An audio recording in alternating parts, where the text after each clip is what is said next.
You know that moment where you're standing in your kitchen at 11 p.m., alone, passionately arguing both sides of a decision out loud like you're hosting a debate nobody asked for? One voice says go for it, the other says absolutely not, and somehow a third voice is moderating? Yeah, most people would never admit they do this. But neuroscience says it means something far more interesting than you've been told. People who talk to themselves when they're alone share 7 traits that science has quietly been documenting for years. Let's see how many describe you exactly. Your brain processes information differently than most people. And I mean that literally. When you speak a thought out loud, you're activating something called the phonological loop, a component of working memory that helps you hold and manipulate information in real time.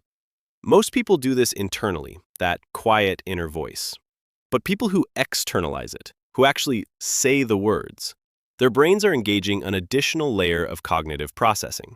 You're not just thinking, you're thinking and then reinforcing the thought through auditory feedback. Your own voice becomes a second input channel. Research out of the University of Wisconsin found that people who talked to themselves while searching for objects found them faster than those who stayed silent. Speaking the thing out loud literally sharpened their focus.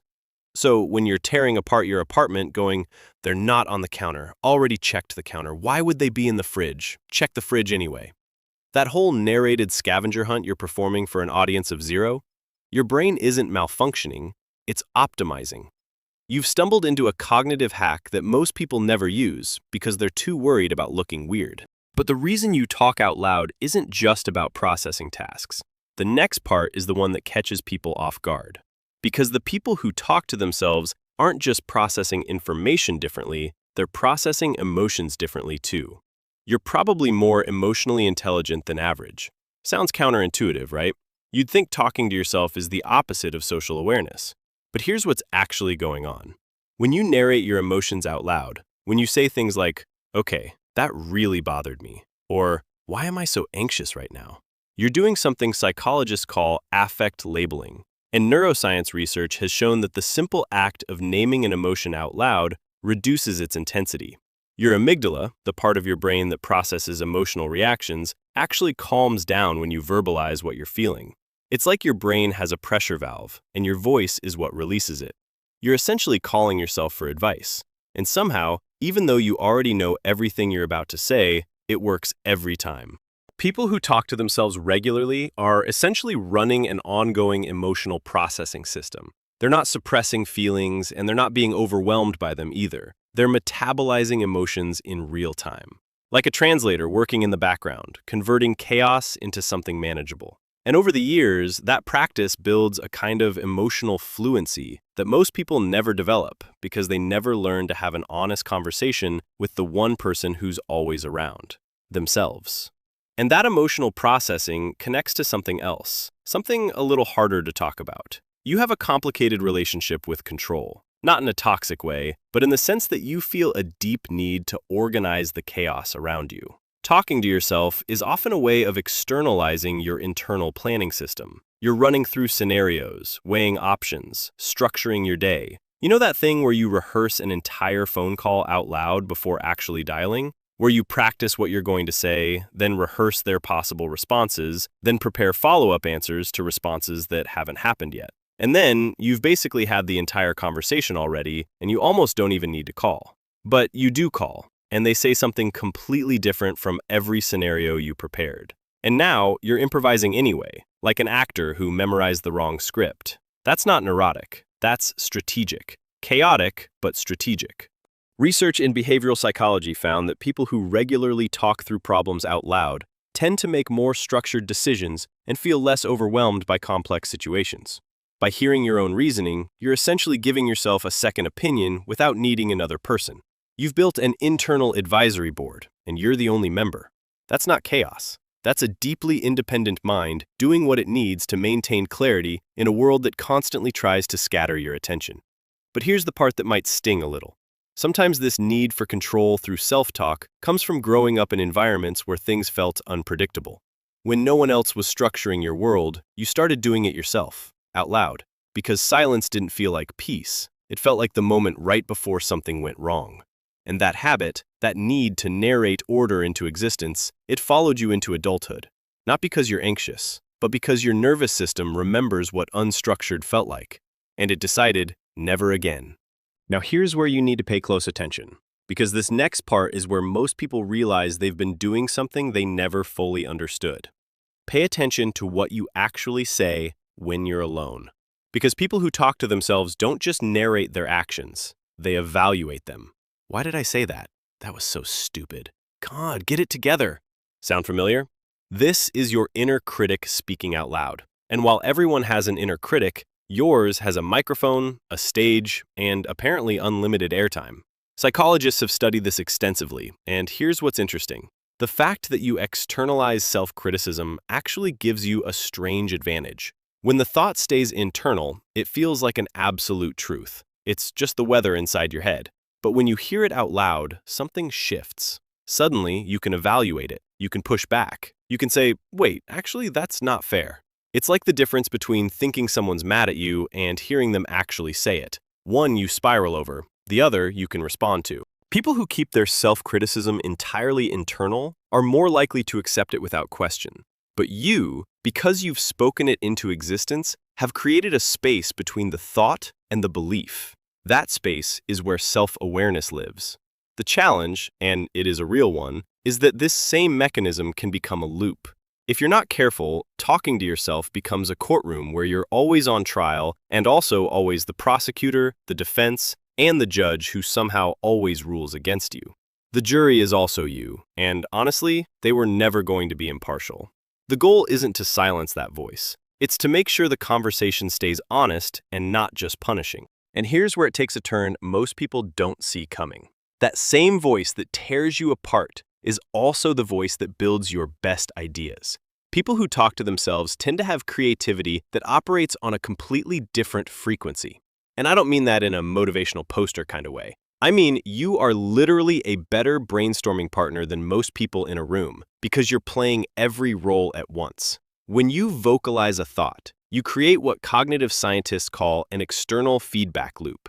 Your idea leaves your head, enters the room as sound, hits your ears, and re-enters your brain as something you can react to. You're the one pitching the idea, the one questioning it, and the one saying, wait, go back to that thing you said earlier. Most brainstorming sessions wish they had that kind of range. Research in experimental psychology found that self-directed speech significantly improved task performance, particularly in creative problem-solving scenarios.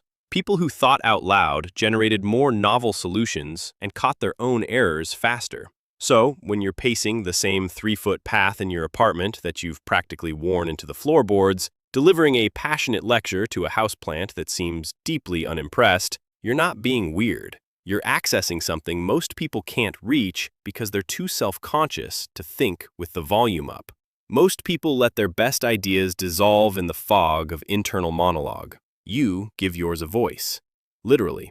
And by the way, if you just paused this video to say, oh my God, that's literally me, out loud to an empty room, congratulations. You just proved the entire thesis. But there's a reason you can do all of this alone, without feeling empty. And it's not the reason most people assume. People who talk to themselves tend to carry a high tolerance for solitude, but not because they dislike others. It's that your relationship with yourself is rich enough to sustain you. When you talk to yourself, you're maintaining a dialogue with your own mind. And that dialogue provides something most people only get from external relationships: stimulation, reflection, comfort, even companionship.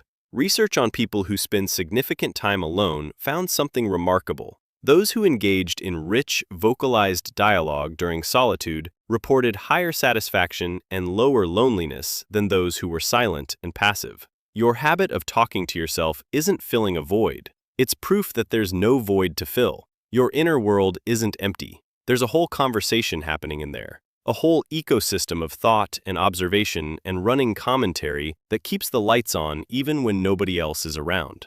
But, and this matters, it's worth checking in on. Are you talking to yourself because your inner world is genuinely fulfilling, or because you've stopped trusting the outer world to meet you where you are? Because one is peace, the other is a well-disguised retreat. And sometimes the retreat is so comfortable, so familiar, so convincingly decorated as contentment that you don't even notice you've stopped reaching outward. Not because you can't connect, but because somewhere along the way, the conversation with yourself became easier than risking one with someone else. Most people who talk to themselves fall into the first category, but it's a question worth sitting with, honestly, without the usual narration running over it. There's one more thing, and it might be the most revealing of all.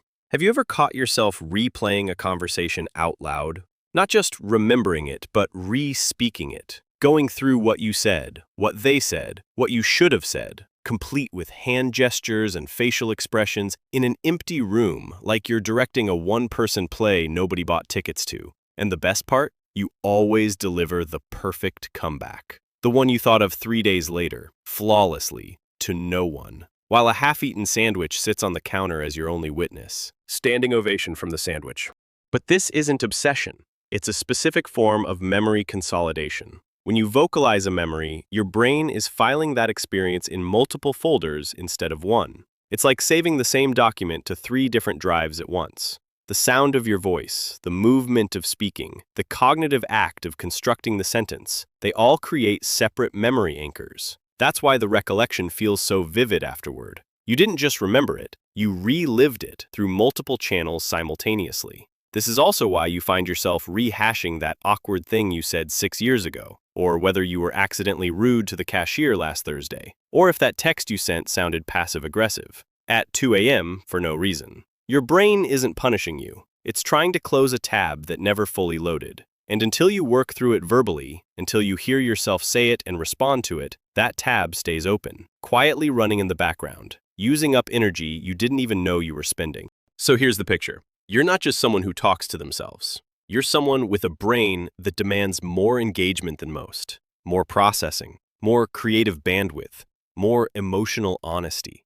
And instead of waiting for the world to provide that, you built it yourself, out loud, in your living room, probably while making pasta and also resolving whether that thing you said at dinner last Tuesday made your friend uncomfortable even though they said it was fine, but the way they said fine didn't sound fine. Your brain disagrees with fine. Your brain will always disagree with fine. Tell me, what do you usually catch yourself saying when you're alone? And is it more coaching or more criticizing? Drop it in the comments.